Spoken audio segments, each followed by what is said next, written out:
하나님의 말씀 로마서 8장 12절부터 17절 말씀입니다. 로마서 8장 12절부터 17절 말씀. 그러므로 형제들아 우리가 빚진 자로 돼 육신에게 져서 육신대로 살 것이 아니니라. 너희가 육신대로 살면 반드시 죽을 것이로되 영으로서 몸의 행실을 죽이면 살리니 무릇 하나님의 영으로 인도함을 받는 그들은 곧 하나님의 아들이라. 너희는 다시 무서워하는 종의 영을 받지 아니하였고 양자의 영을 받았으므로 아바 아버지라 부르짖느니라. 성령이 친히 우리 영으로 더불어 우리가 하나님의 자녀인 것을 증거하시나니 자녀이면 또한 후사 곧 하나님의 후사요 그리스도와 함께한 후사니 우리가 그와 함께 영광을 받기 위하여 고난도 함께 받아야 될 것이니라. 아멘. 할렐루야. 할렐루야. 우리 하나님 참 좋으신 하나님이십니다. 지금 이 시간도 하나님의 은혜와 평강이 여러분들과 여러분의 가정과 직장과 사업장 그리고 여러분들 자녀들까지 하나님의 은혜가 오르고 넘치도록 채워지길 주의 이름으로 축원합니다. 자, 우리 따라합니다. 난 예수님 안에서 모든 사람들을 이해하고 용서하고 사랑하겠습니다. 자, 우리 선포의 기도드립니다. 나사렛 예수의 이름으로 명하노니 내 안에 가난의 영, 채무의 영은 떠나갈지어다. 내 앞에 하나님의 축복을 가로막는 모든 악한 영들은 속히 떠나갈지어다. 내 죄로 인하여 나를 떠나갔던 모든 영권, 인권, 물권은 속히 회복되어 돌아올지어다. 아멘. 할렐루야. 우리 안에는 모든 가난의 영, 채무의 영이 다 떠나간 줄로 믿습니다. 우리의 모든 빚이 다 탕감되어진 줄로 믿습니다. 하나님의 축복을 가로막는 모든 악한 영들이 떠나가고 또 나를 떠나가던 영권, 인권, 물권의 권세들이 다 회복되어 돌아온 줄로 믿습니다. 할렐루야. 자, 우리 여선하고 인사합니다. 한 영혼이라도 구원합시다. 한 사람이라도 전도합시다. 이 시간 하나님께 영을 내드린 귀한 시간 되시길 주의 이름으로 축원합니다. 오늘 로마서 8장 12절부터 17절 말씀 가지고 하나님의 영으로 인도함을 받은 성도라는 제목으로 말씀드리겠습니다. 자, 따라합니다. 하나님의 영으로 인도함을 받는 성도. 하나님의 영으로 인도함을 받은 성도. 영국의 한 의학 잡지에 실렸던 실제 이야기예요. 어느 날 5살 난 아들을 데리고 한 어머니가 점쟁이 집을 찾아갔어. 그런데 점쟁이가 그 아들을 딱 보더니 얘는 43살이면 죽겠네. 단명이야 오래 살지 못해 라고 이야기했어. 그런데 이 말이 어린애의 마음속 깊이 새겨졌어. 그러면서 매일매일 살아가면서 나는 43살에 죽는다라는 게 계속 머릿속에 내에 박혀버렸어. 그래서 늘 초조한 마음이 점점 증폭되면서 43살이 가까울수록 그는 마음이 점점 초조해지고 답답해지니까 견딜 수가 없었어. 그래서 43살 되던 해 생일이 지난 일주일 만에 죽어버렸어요. 병명은 마약 중독. 이 사람이 누구냐면 바로 엘비스 프레슬리라는 미국의 한 유명한 가수의 이야기예요.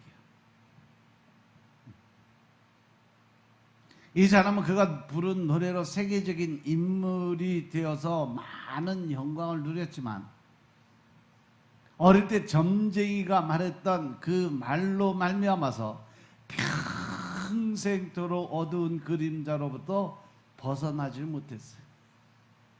그래서 괴로워하고 그 괴로움을 잊기 위해서 마약에 빠지고 결국은 마약에 중독되어서 죽어버린 거죠.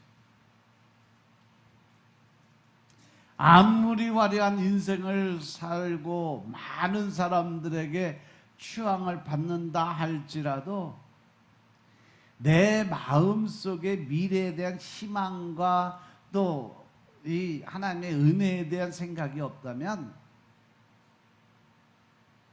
우리가 하루하루 살아가는데 그 삶에 희망이 없어요. 소망도 없어요. 그러니까 영광도 없어진다는 사실 명심하시기 바랍니다. 여러분들께서 자녀들 앞에서 말 한마디라도 조심해야 되고 자녀들에게 욕하고 저주하는 일은 절대 하지 말라는 거예요. 그들의 마음속에 그 영들이 마음판에 새겨버리면 평생을 가요.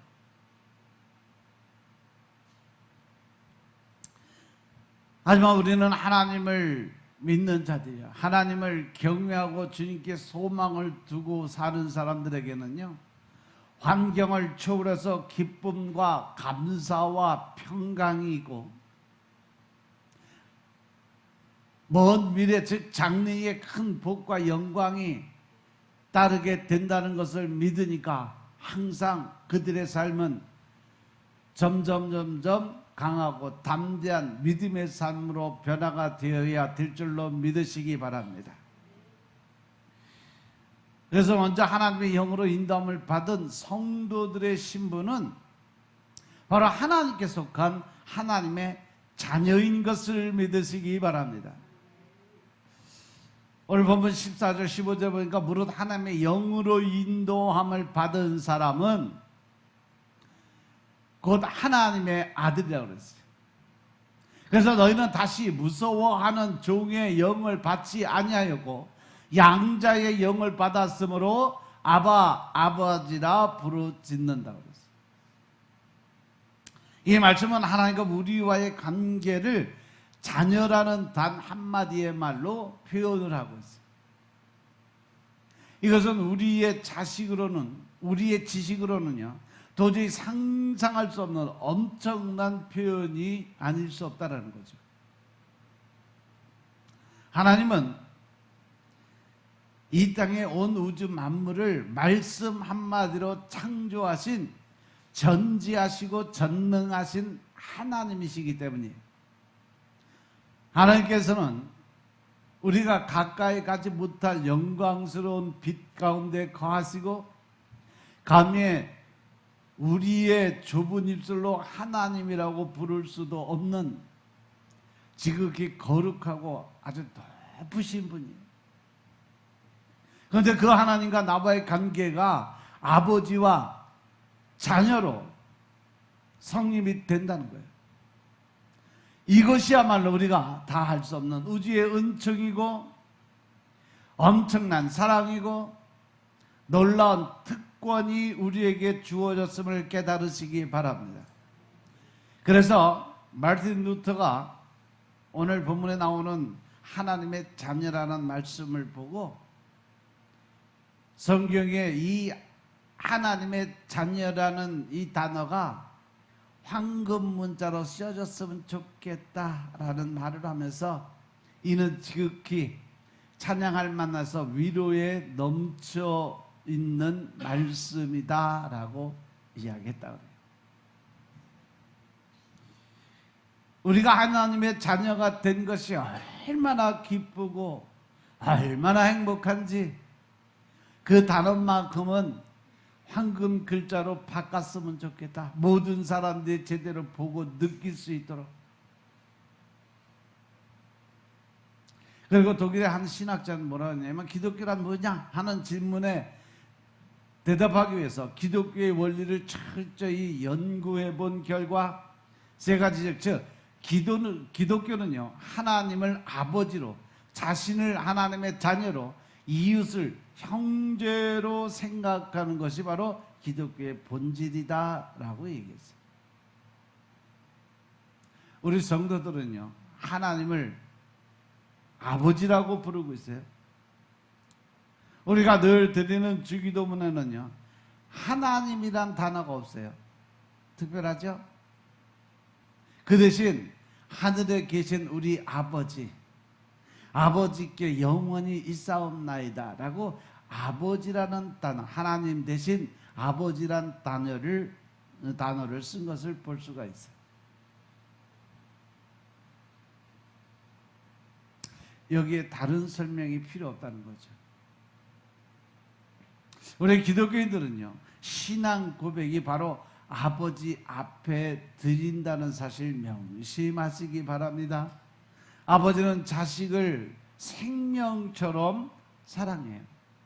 따라서 우리는 잘났든지 못났든지 허물이 있고 없고 간에 예수 그리스도를 믿는 모든 사람들은 바로 하나님의 자녀됨을 믿으시기 바랍니다. 이 세상에 가장 영광스러운 이름이 바로 그리스도인이라는 이름이에요.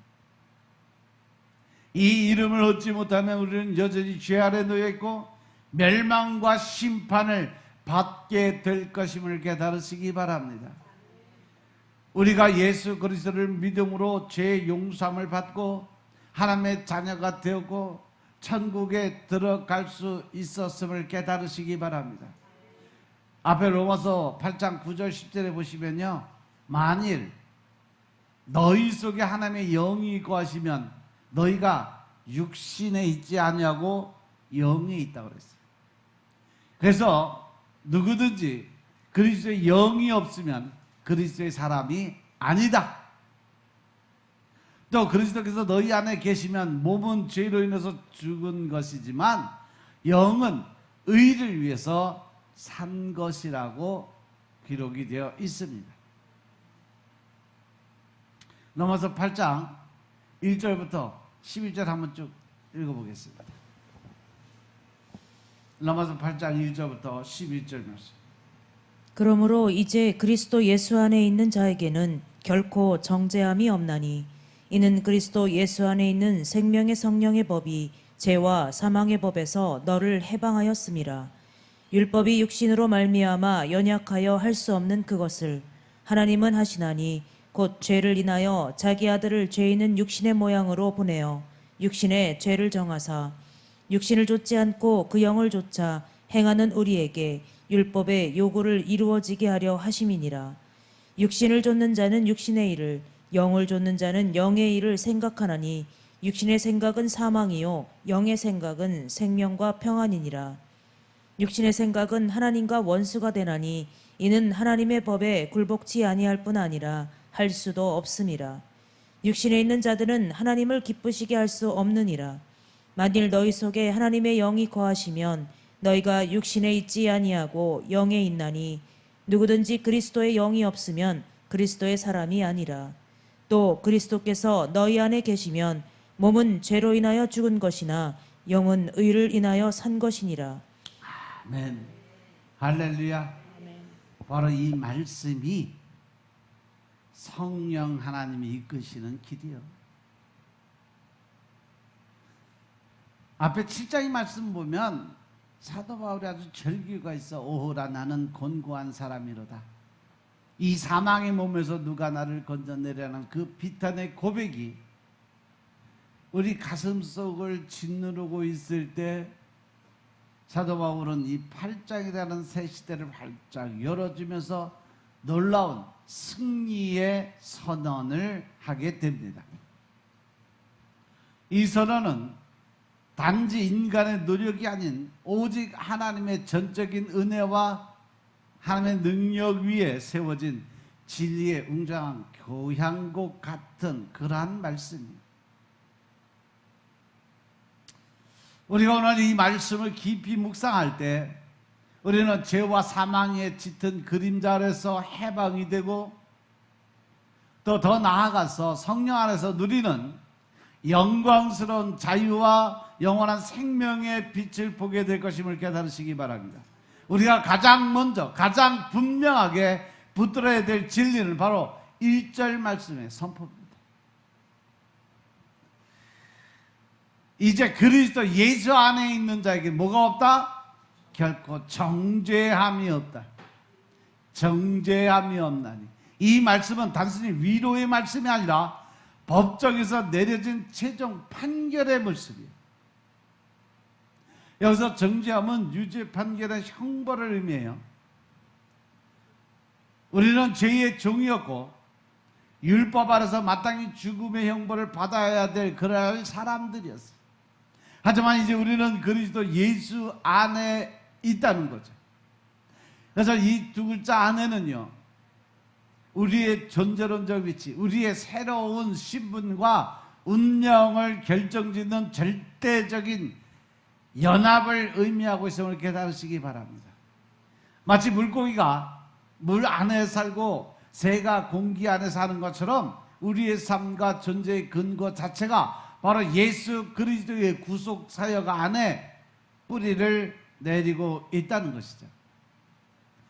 그리스도 예수 안에 있다는 것은 예수님의 의를 힘입어서 하나님의 공의 앞에서 완전히 무죄 선고를 받았다는 것을 선포하는 거예요.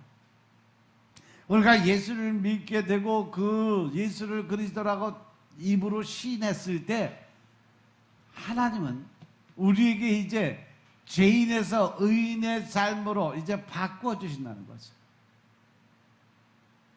과거의 어떤 죄, 현재 살아가면서 지었던 죄, 미래의 모든 허물까지도 십자가의 보혈로 인해서 완전히 덮이고 용서를 받았기 때문에 하나님 앞에서는 더 이상 우리의 죄를 문제 삼을 수 있는 근거가 완전하게 다 지워졌다는 거예요. 없어졌다는 거예요.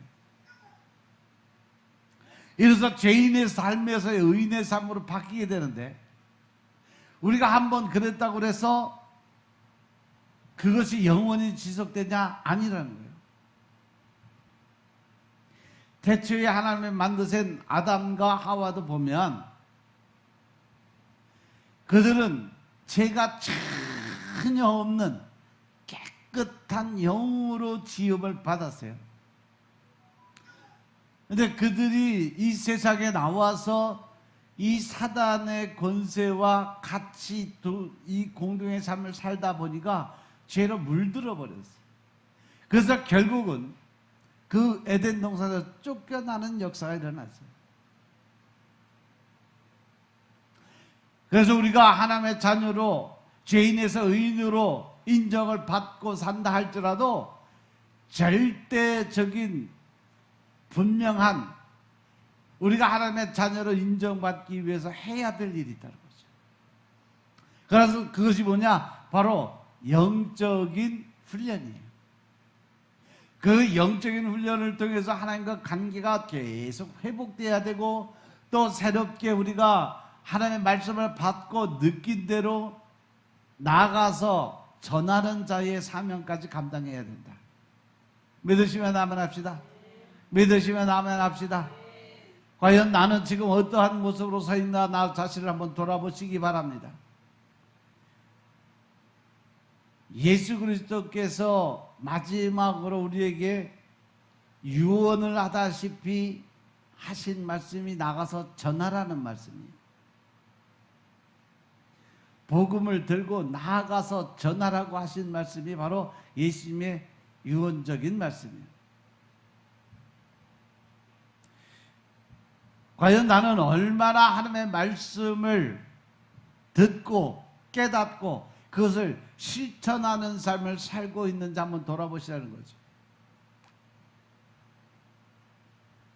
우리가 늘 하나님의 은혜 가운데 거하면서 더 나아가서 하나님의 계획하는 그 삶 안에 들어가서 살고 있다면, 우리는 늘 말씀을 의지하고 그 말씀을 붙들고 기도를 드리면서 하나님이 원하시는 삶, 또 하나님의 계획이 어떤 것인지, 또 하나님이 내게 요구하는 삶이 무엇인지 늘 하나님과 교제하는 과정에서 깨닫고 실천하는 믿음의 삶을 사시길 주 이름으로 축원합니다.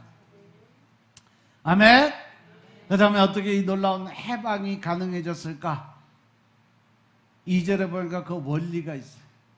이런 그리스도 예수 안에 있는 생명의 성령의 법이 죄와 사망의 법에서 너를 해방하였음이니라. 할렐루야. 여기서 우리는 두 개의 법을 주목해야 돼요. 하나는 죄와 사망의 법이고 또 다른 하나는 뭐예요? 생명의 성령의 법이에요. 죄와 사망의 법은 율법 자체가 아니라 율법을 통해 드러나는 이 사람 육체의 무능력과 죄의 강력한 지배력을 말하는 거예요. 이 땅은 하나님께서 이 사단 루시퍼를 내어 쫓으면서 이 땅의 공중의 권세를 그에게 부여를 해줬어요. 그래서 이 땅의 모든 권세의 중앙에는 뭐가 있냐? 바로 마귀 사단의 권세가 있어요. 그리고 나서 하나님이 사람, 인간을 지으시고 그들에게 첫 번째 주신 축복이 뭐예요? 창세기 1장 28절의 말씀이에요. 너희는 생육하고 번성하고, 할렐루야,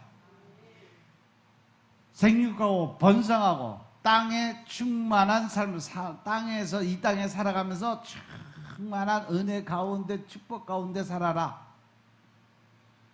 그러기 위해서 너는 이 땅을 정복하라. 왜?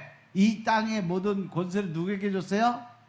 마귀 사단에게 줬으니까 이제는 그들을 정복하고 다스릴 수 있는 권세를 이미 우리가 받았어요. 믿으시면 아멘 합시다.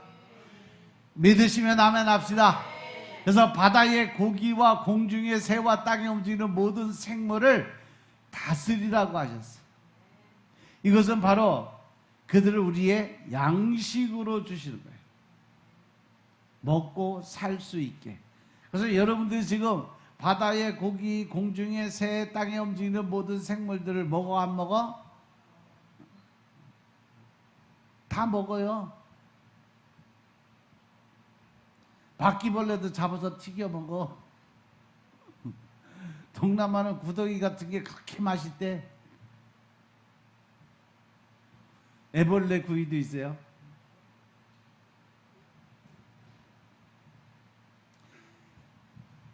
그럼에도 불구하고 우리는 늘 사단의 권세에 휘둘려서 늘 힘들고 어렵고 생각의 영에 붙들려서 혼란과 유혹과 그 삶 속에 찌들어 사니까 하루도 평안 날이 없어요.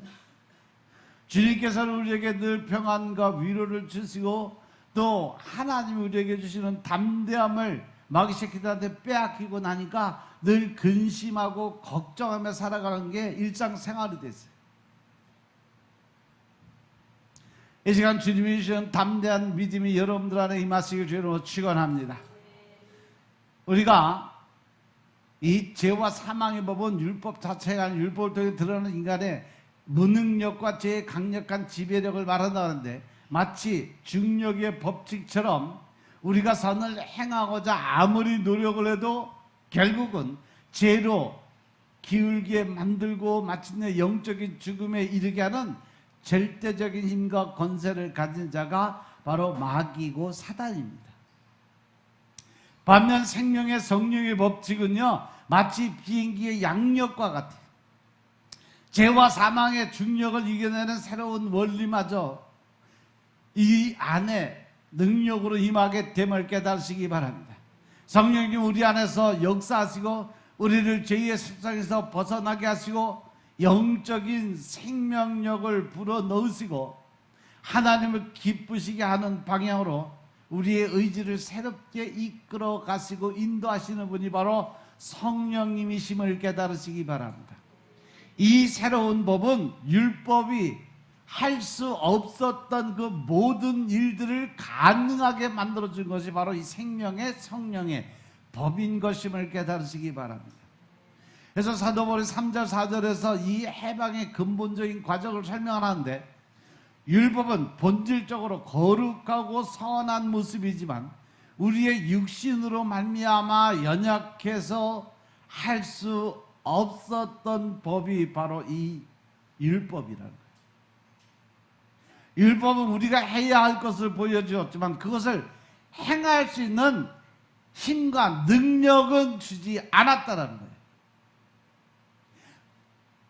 마치 우리가 병원에 가서 진단을 받아서 병명을 확실히 어떠한 병이다 알려줬는데 그 의사가 뭐를 안 해줘? 치료할 수 있는 방법을 제시를 안 해준 거예요. 치료를 해주지도 않은 거예요. 그냥 이런 게 있다라는 것으로 끝나버리는 거예요. 이 연약함의 한계를 극복하기 위해서 하나님께서 직접 해결하기 위해서 결정한 것이 바로 예수 그리스도의 이 땅에 오심이에요. 하나님은 하나님의 독생자를 죄 있는 육신의 모양으로 세상에 보내주시고 그 아들의 몸에 우리의 모든 죄를 다 짊어지게 만드셨어요. 그래서 예수 그리스도의 십자가는요, 인류 모든 죄를 짊어지신 이 구속과 대속의 제물로 이 땅에 오셨어요. 그 희생을 통해서 하나님께서는 우리 육신 안에 거하는 모든 죄의 권세를 심판하시고 그곳에서 정죄하셨으므로 모든 것이 끝나게 되었음을 믿으시기 바랍니다. 이래서 우리는 단순히 용서받은 것을 넘어서 죄의 어떠한 지배력 자체가 완전히 파괴된 자유를 얻게 되었다는 거죠. 그래서 이제 우리는 육신을 따르지 않고 그 영을 따라 행하는 새로운 길을 걷게 되었고 이를 통해서 율법의 요구하는 의가 우리 안에서 성취하게 되었다는 겁니다. 율법의 요구는 우리가 스스로 지켜야 하는 조건이 아니라 예수 그리스도와 성령의 이끄심 앞으로 자동적으로 이루어지는 결과론적으로 만들어놨어요. 그런데 더 중요한 건 뭐냐면 우리가 그렇게 하나님께 죄에 대해서 의인으로 인정을 받고 하나님의 자녀로 거듭이 났으면 거듭난 삶, 거듭난 생활을 해야 되는데 우리는 과거의 내 모습을 버리지 못하고 과거의 내 생각에 묶여 살다 보니까 또다시 죄 속으로 빠진 거예요. 그것이 바로 이 개가 자기 토한 것을 다시 주워 먹는 그러한 더러운 악행의 모습이 계속 반복되어지고 있다는 거죠. 이것이 가장 적나라하게 잘 드러나는 것이 바로 이스라엘의 역사 안에서 들어와 있어요. 출애굽기 보면요, 이스라엘 백성들이 얼마나 변덕이 줄것듯이 살아왔는지 몰라요. 힘들다고 그래서 그들에게 애굽을 떠나는 출애굽하는 그러한 복을 주셨는데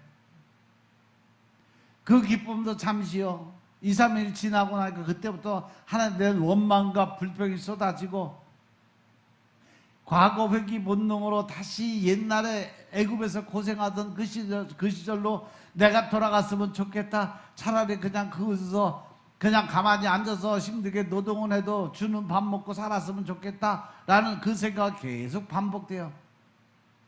결국 그 입술의 소리를 통해서 그들은 그렇게 될 수밖에 없었어요. 그리고 하나님의 진노가 임하시고 그들에게 하나님의 그 진노를 통해서 출애굽한 1세대들이 다 사막에 장지를 세우고 결국 사막에 다 죽게 됐어요. 실질적으로 가나안 땅에 들어간 사람들은 바로 출애굽한 2세대들만이 들어갔어요. 그때 당시에 하나님 말씀하신 대로 나이 20살 이하들만 가나안 땅에 들어가 그 이상 된 사람들은 다 광야에서 죽었어요.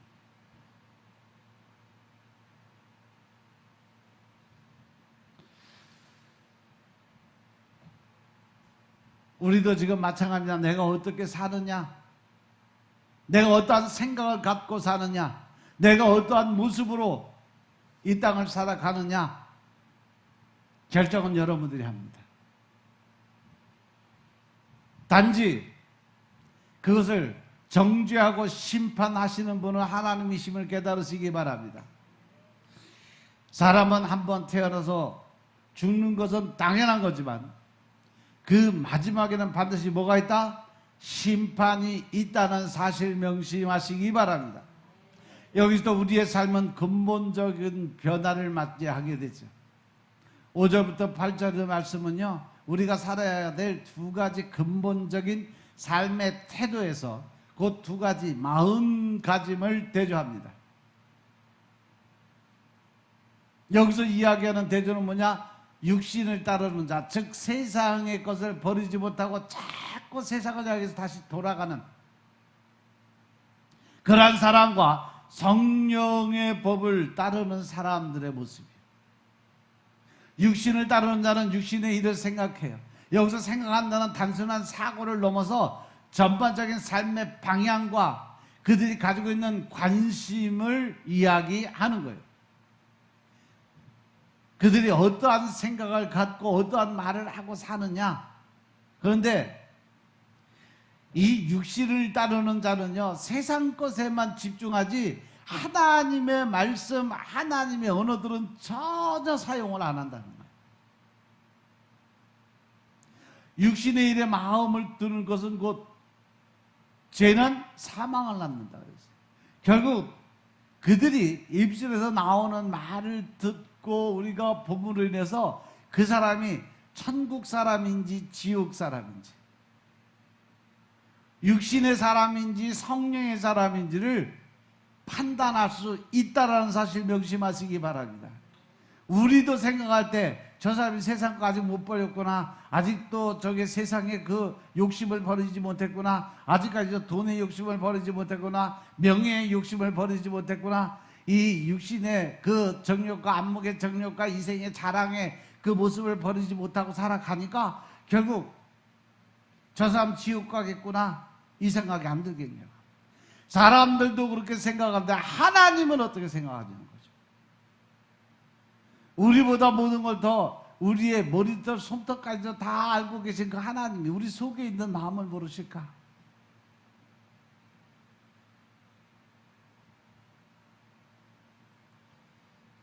결국 육신의 생각은 하나님과 뭐가 된다? 원수가 된다라고 했기 때문인 것을 믿으시기 바랍니다.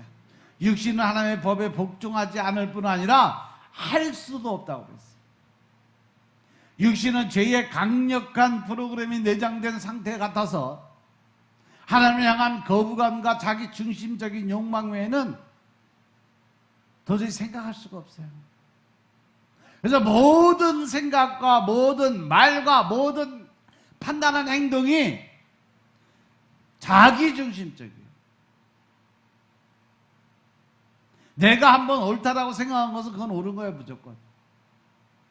다른 사람들 그거 잘못했어요, 이렇게 해봐라 저렇게 해봐라, 전혀 귀뚱으로도 안 들어요. 그냥 나는 오직 내 길을 가련다요.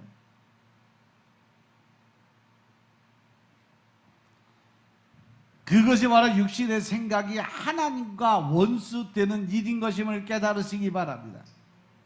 그러한 반면에 성령을 따르는 자는요, 성령의 일을 생각한다 그랬어요.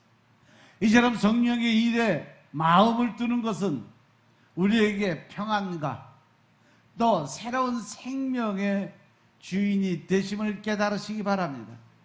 이것은 우리가 육신을 완전히 무시하거나 제거한다는 의미가 아니에요. 그것은 육신의 욕망이 여전히 내 마음속에 존재는 하고 있지만 성령 하나님의 능력을 의지해서 그 욕망을 내가 지배하고 통제하고 다스릴 수 있는 권한이 내게 주어졌다는 사실 깨달으시기 바랍니다. 우리의 의지와 삶의 방향을 이 성령님께서 기뻐하는 것으로 돌려준다는 거죠. 마치 배가 바람을 거슬려 올라가기 위해서 키를 돌리고 돛을 조정하는 것처럼 우리는 매 순간 매 시간마다 성령님의 인도하심에 순종함으로써 죄의 조율을 이겨나갈 수 있는 여러분의 삶이 되시길 주님으로 축원합니다. 성령 하나님의 인도함을 받는 삶의 발로 하나님께서 보시기에 기뻐하시는 참된 순종의 삶인 것임을 깨달으시기 바랍니다. 미국의 심리학자 윌리엄 제임스가 관심의 법칙에 대해서 설명하면서 어떤 사람이 한 가지 습관이나 생각을 끊으려고 할 때 그것을 끊으려고 노력하는 것 자체가 그 습관에 더 깊이 집중하게 만든다는 거죠. 그래서 오히려 더 힘들고 어렵게 만들어 간다라고 설명을 해요. 예를 들어서 어두운 방에 한 물건을 보지 않으려고 애를 쓰면 쓸수록 그 물건이 오히려 더 선명하게 눈에 보이게 된다는 거예요. 금연을 결심한 사람이 하루 종일 내가 담배 이제 끊었으니까 피지 말아야지 생각하고 있으면 오히려 그 마음이 이 담배에 묶여 있다라는 거예요. 그래서 오히려 더 간절한 마음을 갖게 됐다는 거예요. 그래서 못 끊는 거예요. 하지만 윌리엄 제임스가 해결책을 제시하죠. 그것은 새로운 관심사로 주의를 전환하라는 거예요. 생각에 붙들리고 생각에 묶여 있으면 그 한 곳에 집중하다 보면 다른 것을 전혀 볼 수도 없고 들을 수도 없어요. 그래서 그렇게 깊이 빠지기 전에 이것이 잘못된 생각이다라는 생각이 들어오면 바로 환경, 조건들을 바꿔버리는 거예요. 어두운 방에 물건을 잊으려면 창문을 열어서 그 어두움을 물리치고 환한 방으로 바꾸라는 거예요. 그리고 시선을 바깥 풍경으로 돌리면 그 생각이 순간적으로 사라지게 되어 있다는 거죠. 믿습니까? 마찬가지로 죄와 사망의 법 아래 갇혀있던 우리의 무기력한 노력은 실패할 수밖에 없었지만 성령의 법이 내 안에 임하게 되면서 우리는 새로운 존재, 새로운 관심사를 얻게 된다는 거예요. 믿습니까? 그래서 여러분들이 매일매일 말씀을 먹어야 되고 기도를 드려야 되는 이유가 바로 여기 있어요. 여러분들의 삶이 바로 이 생명의 성령의 법 안으로 들어오기 위해서 천국 백성으로 하나님을 아버지라고 부를 수 있는 권한이 지속되게 만들기 위해서 우리가 반드시 해야 될 것은 바로 뭐냐면 말씀 안에 들어와서 깨우침이 있어야 된다는 거예요. 자, 저는 더 이상 죄를 끊기 위해 안간힘을 쓰는 데 집중하는 것이 아니라 성령님의 임재와 그분의 기쁨에 우리 모든 마음과 뜻과 힘을 집중할 수 있도록 말씀 안에서 그 말씀을 붙들고 기도드리는 습관 가지시길 주로 축원합니다. 아멘. 성령의 일에 마음을 두는 것, 곧 하나님과의 관계, 이웃 사랑과 더 나아가 말씀 묵상하는 새롭고 강력한 관심사가 우리를 사로잡고 있을 때 육신의 생각은 힘을 잃어버리고 자연스럽게 뒷전으로 물러가게 된다는 사실을 명심하시기 바랍니다. 이것이 바로 생명의 성령의 법이 우리에게 주신 생명과 평안의 실제적인 원리인 것임을 믿으시기 바랍니다. 그런데 우리는 아직도 버리지 못한 자기의 습관, 자기의 버릇 때문에 결국 나를 내려놔야 되는데 늘 나는 이것만은 내려놓을 수 없다라고 붙들고 아둥바둥 살아가고 있다는 거죠. 그리고 이제 9절부터 11절의 말씀은 이 성령의 법이 우리의 존재와 운명에 미치는 궁극적인 영향력을 선언을 하죠. 만일 너희 속에 하나님의 영이 거하시면 너희가 육신에 있지 않냐고 영에 있다라고 그랬어요.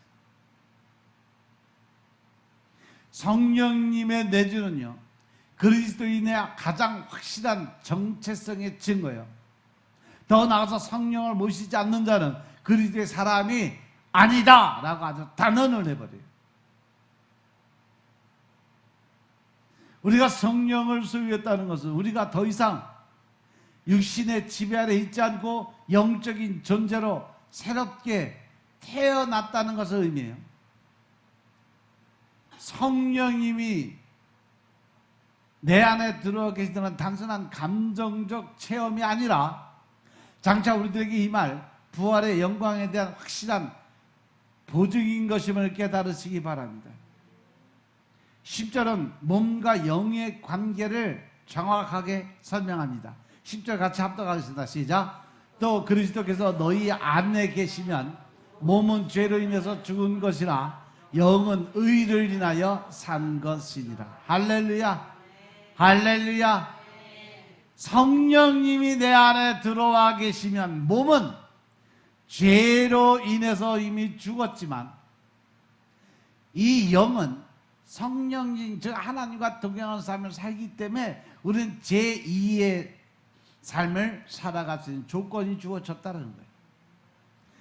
우리의 육체는 아담의 타락 이후에 그 죄의 결과로 여전히 죽음 속에 속해 있지만 우리의 영은 그리스도로 말미암아 영원한 생명을 얻게 되어서 다시 살아나는 역사가 일어나고 있다는 사실을 믿으시기 바랍니다. 11절에 보니까 그 말씀의 절정을 이래요. 같이 합독 하나 시작. 예수를 죽은 자 가운데서 살리신 이의 영이 너희 안에 거하시면, 그래서 예수를 죽은 자 가운데서 살리신 이가 너희 안에 거하시는 그 영으로 말미암아 너희 죽을 몸도 살리시리라. 할렐루야. 엄청난 소망의 놀라운 약속인 것임을 깨달으시기 바랍니다.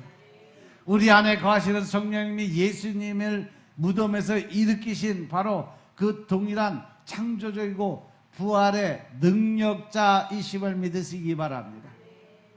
이 성령님이 지금 우리 안에 연약하고 죽을 수밖에 없는 육체 안에 거하고 계신다는 사실도 믿으시기 바랍니다.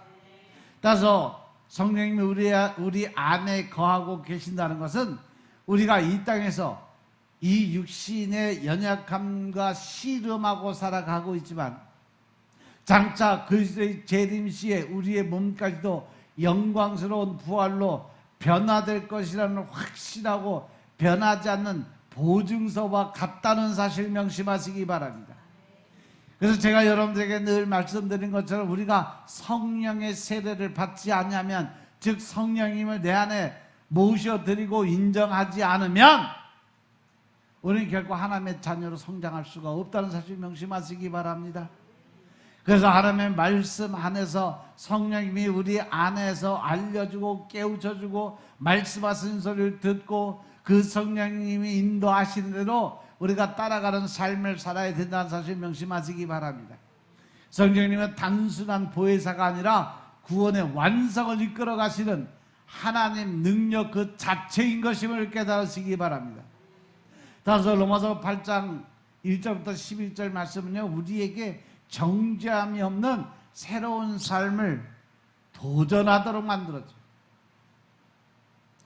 이 삶은 율법을 지키려는 무기력한 그 노력으로 얻은 것이 아니라 오직 예수 그리스도의 십자가 대속 구속의 은혜로 그것을 믿음으로 받아들이고 우리 안에 거하시는 성령의 능력에 완전히 의존함으로써 가능해진다는 거예요.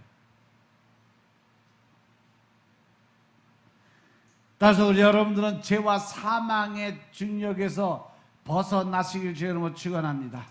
과거의 죄의 삶 속에 자꾸 묶여 끌려 나가지 않기를 주님으로 축원합니다.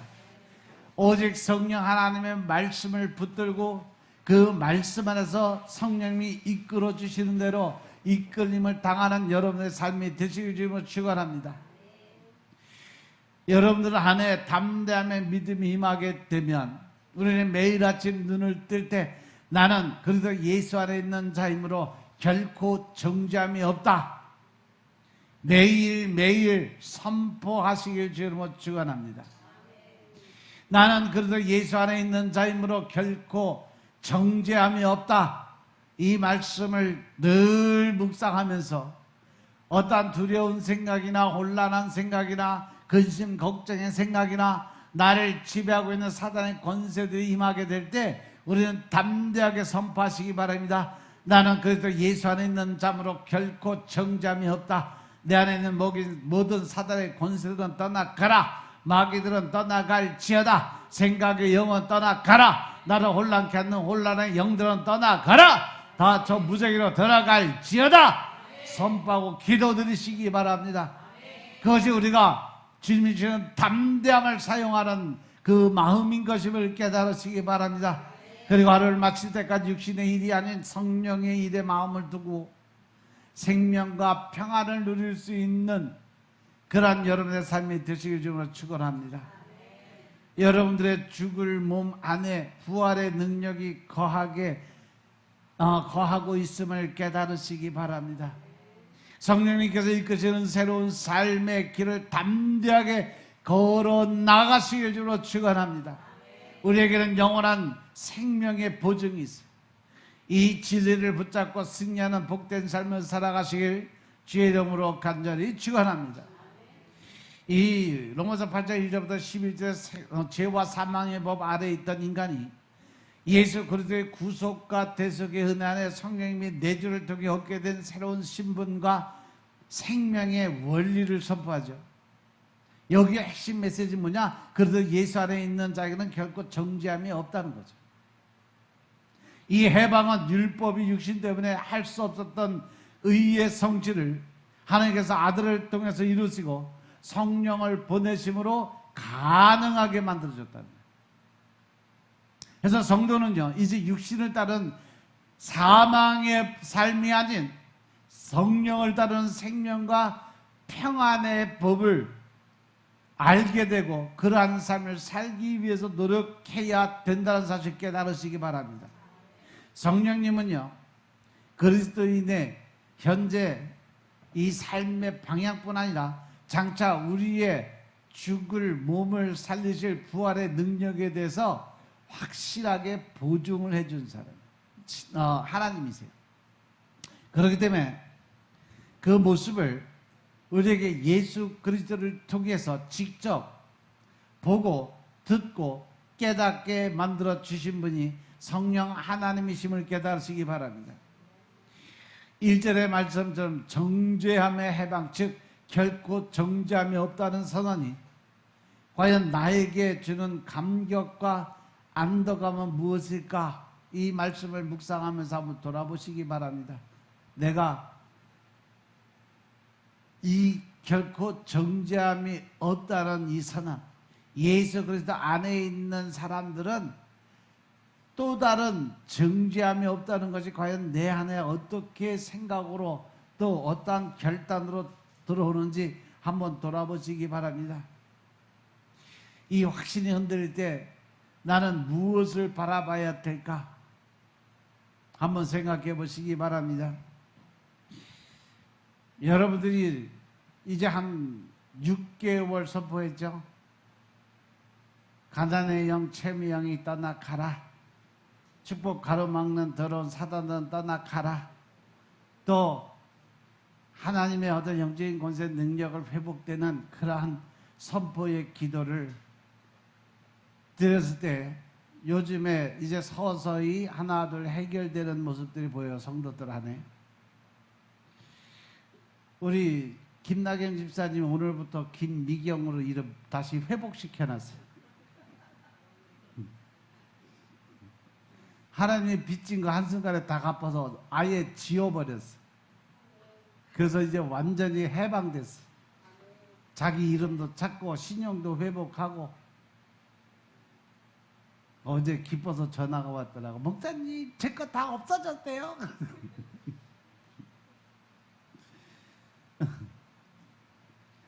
또 여러 사람들이 보니까 조금씩 문제가 해결이 되고 빛이 보이고 또 해결하시는 방법이 서서히 눈에 들어오기 시작한 것들이 이제 나와요.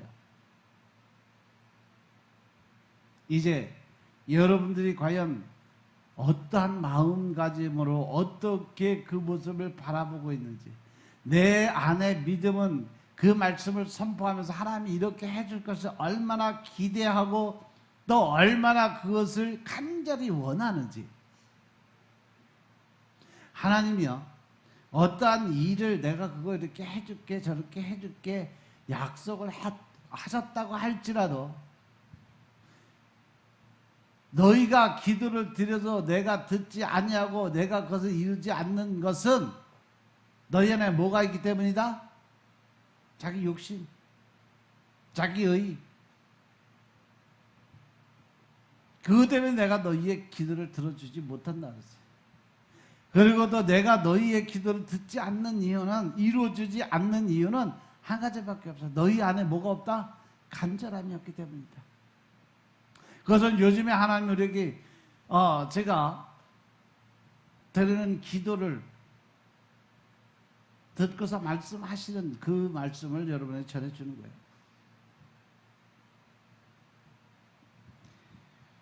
어제 저녁에 또 모처럼만 예수님이 천국 초대해서 가봤는데 가니까 포도 농장을 보여주시더라고. 근데 포도나무만 한 2층, 3층 높이 그렇게 커요. 그러니까 여호수아에 출애굽기에 나와 있는 포도송이가 두 사람이 짊어지고 갈 정도로 컸다라는 게 설명이 되더라고. 포도나무가 엄청 높아 커요. 거기에 포도들이 진짜 주렁주렁 달렸는데 포도가 이딴만 것씩 해 진짜 커.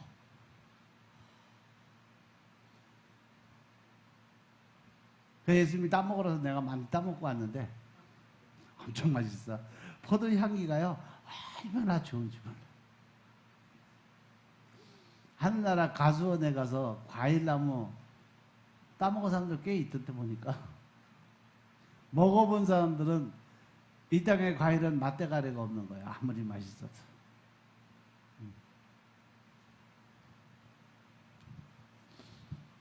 지금 그곳에서 맨날 과일 따먹고 야채 따먹고 그런 사람은 얼마나 좋을까? 천국 정원에 보면요 엄청나게 꽃이 진짜 갖가지 꽃이 세상에 볼 수 없는 그 향명 색깔의 꽃들이 엄청나게 많아요. 그것만 보고 있어도 마음이 평안하고 마음의 기쁨이 내 안에 요동치는 그 마음들이 전혀 없어. 평안해져요.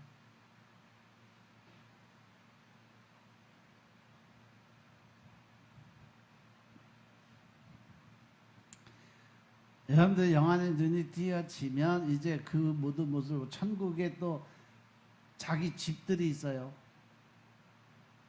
거짓말 같으죠? 여러분들 가서 보세요. 물론 좋은 집들 또 훌륭한 집들 가진 사람도 있지만 또 어떤 사람들은요 집도 거의 너덜너덜한 집들 가진 사람들 많이 있어요.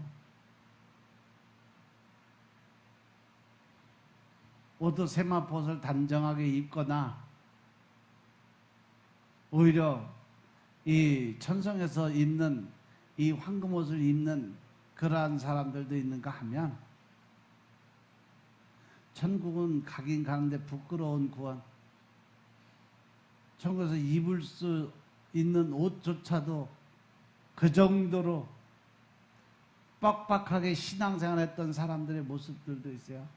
천국에 가도 나체촌이 있어요. 그 사람 저 강가의 풀숲에 숨어서 사는 사람들. 부끄러움은 없는데 왠지 부끄러운 사람들. 옷이 하나도 없어. 세마포 옷을 걸칠 수 있는 그런 이 순종도 없었다는 거죠. 처음에 하나님은 다 세트로 준비해서 딱 줘요. 그런데 이 땅에 살아가면서 신앙생활하면서 내 생각, 내 뜻, 내 의를 세워가면서 점점 바뀌어가요. 까먹는 거죠.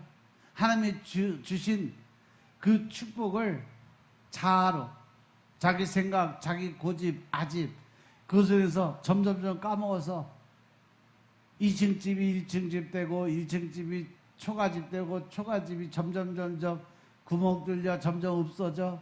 나중엔 터만 남고 기둥만 남고.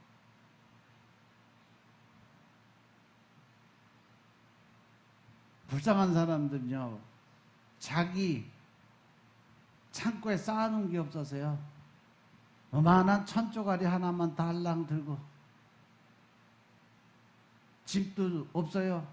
땅도 없어. 그러니까 남집 담벼락 옆에서 이렇게 텐트처럼 쳐놓고 고속으로 쏙 들어갔다 나왔다. 영원하게 그러고 살아야 되는 사람들도 있어요.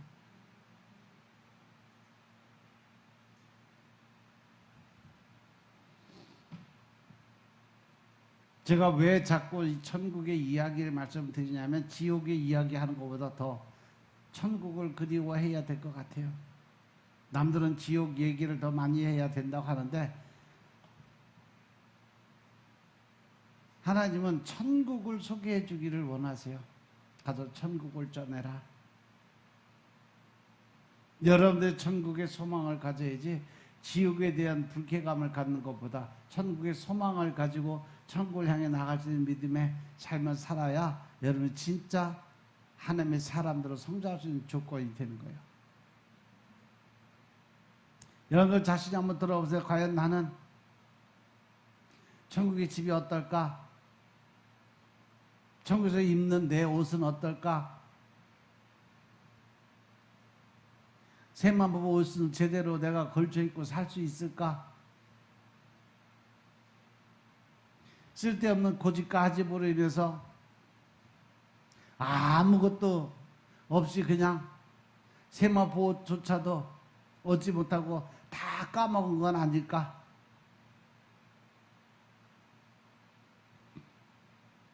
죄와 사망의 법과 생명의 성령의 법은 내 일상에서 어떻게 작용하고 있는지, 나는 과연 지금 어느 법의 인도함을 받고 따라가는지 이 시간 나를 돌아보시기 바랍니다. 그리고 성령의 인도하며 육신의 생각과 성령의 생각을 구분하는 기준이 무엇일까? 내 관심사가 과연 나는 지금 어디에 머물러 있는지, 그리고 성령의 일에 마음을 두기 위해서 내가 하나님의 말씀에 순종하기 위해서 나는 어떠한 결단을 하고 살아가야 되는지 이 시간 한번 돌아보시기 바랍니다. 그리고 성령님이 내 안에서 말씀 주신 대로 결단하시고 행함이 있는 믿음을 보이시길 주로 축원합니다. 이제 부활의 보증은 내 안에 거하시는 성령님이 예수님을 살리신 바로 그 능력이라는 사실이 현재의 고난과 연약함을 이기는데 어떠한 소망을 주는지 한번 돌아다 보아야 될 시간이에요. 로마서의 가장 빛나는 이 말씀 중에 하나가 로마서 8장의 말씀인데 7장에서 이 철저한 내적 갈등에 대한, 오라 나는 곤고한 사람이다라고 이 내적 갈등에 대한 하나님의 해답을 제시한 말씀이 바로 이 8장의 말씀입니다. 이 말씀은 그리스도의 사역과 성령의 사역이란 두 가지 축으로 전개되는데 1절부터 4절이 구원의 근거는 정잠이 없는 이유와 그리스도의 대속 사역 때문입니다. 하나님은 율법이 할 수 없는 것, 즉 죄의 권세를 깨뜨리는 일을 아들인 예수 그리스도를 통해서 이루어 가셨어요. 예수 그리스도는 죄의 본질이란 죄 있는 육신의 모양으로 이 땅에 오셨고, 더 나아가서 십자가에서 육신의 죄의 그 정죄함으로써 죄의 권세를 심판하신 분입니다. 이로써 성령을 따라 행하는 자들에게 율법의 의의 요구가 이루어지게 되는 거죠. 그래서 육신을 따르는 자는 하나님의 원수가 되어 사망에 이르지만 성령을 따르는 자는 생명과 평안이 이루어진다라고 기록되어 있음을 깨달으시기 바랍니다. 여기서 육신은 단순한 물질적인 것만이 아니요, 하나님을 거스리는 죄에 오염된 인간의 본성, 즉 생각이 그 안에 포함되고 있다는 사실을 명심하시기 바랍니다. 하나님의 말씀이 내게 임하고 직접 내가 듣지 못하니까 다른 사람들을 통해서, 다른 사람의 입술을 통해서 나에게 어떤 말씀이 전해질 때 아멘으로 순종하시기 바랍니다. 우리가 나귀의 입을 열어서도 깨우침을 주시는 하나님이신 것임을 믿으시기 바랍니다. 기다리다 안 되면 하나님께서 다른 사람의 입술을 열어 내 모습을 돌아보게 만들어줘요. 그러면 그 안에 하나님의 말씀이 임하게 될 때 여러분들은 바로 회개하시고 회복하고 또 하나님의 영적인 삶으로 돌아오시길 주로 축원합니다. 우리가 이 땅에 그 삶을 살아가는데 성령님이 내주는 그리스도인의 구원받은 신분의 표징이요, 장차 있을 육체의 부활에 대한 확실한 보증서나 마찬가지다. 그래서 우리의 몸이 죄 때문에 죽어가지만 영은 그리스도로 말미암아서 다시 부활의 생명으로 거듭나는 그러한 삶을 살게 된다는 10절의 말씀을 늘 명심하시고 예수님을 살리신 성령의 능력으로 인해서 우리의 죽을 몸까지도 다시 살아나서 영광스러운 몸으로 변화될 것을 믿으시기 바랍니다. 과연 나는 어떠한 모습으로, 어떠한 생각으로 하나님의 요구하시는 삶을 살고 있을까? 과연 나는 천국에 어떠한 집이 있고 또 천성에 있을까? 천국에 있을까? 아니면 저 나체촌에 있을까?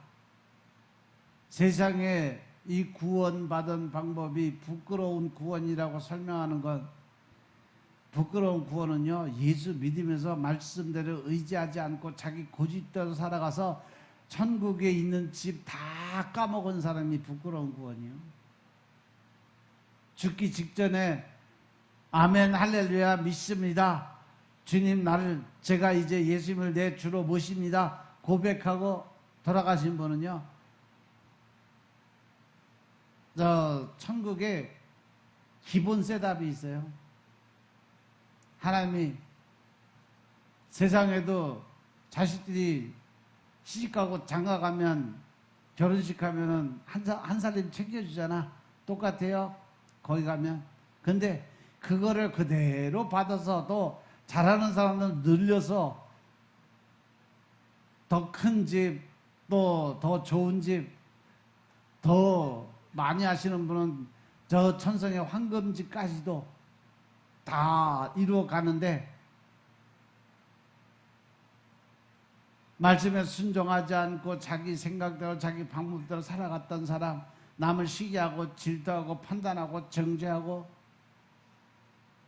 이러한 사람들은요, 결국은 천국에 있는 모든 거 다 까먹게 돼요.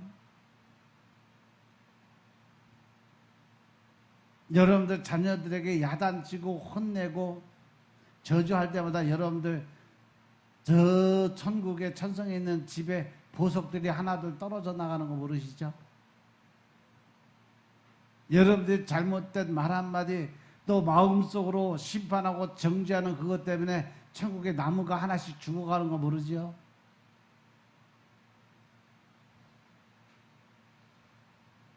여러분들 말과 행동 하나하나에 천국의 삶이 새롭게 변하고 있다는 사실 명심하시기 바랍니다. 그래서 여러분들 삶에 가장 중요한 것이 뭐냐? 그러려니요. 그러려니 하고 살다 보면 그럴 수도 있는 삶을 살아가야 돼. 저 사람의 생각이 틀린 것이 아니라 나와 다르다는 것을 인정해서, 아, 저 사람은 저렇게 생각도 하는구나, 그냥 그러려니 하고 넘어가라는 거죠.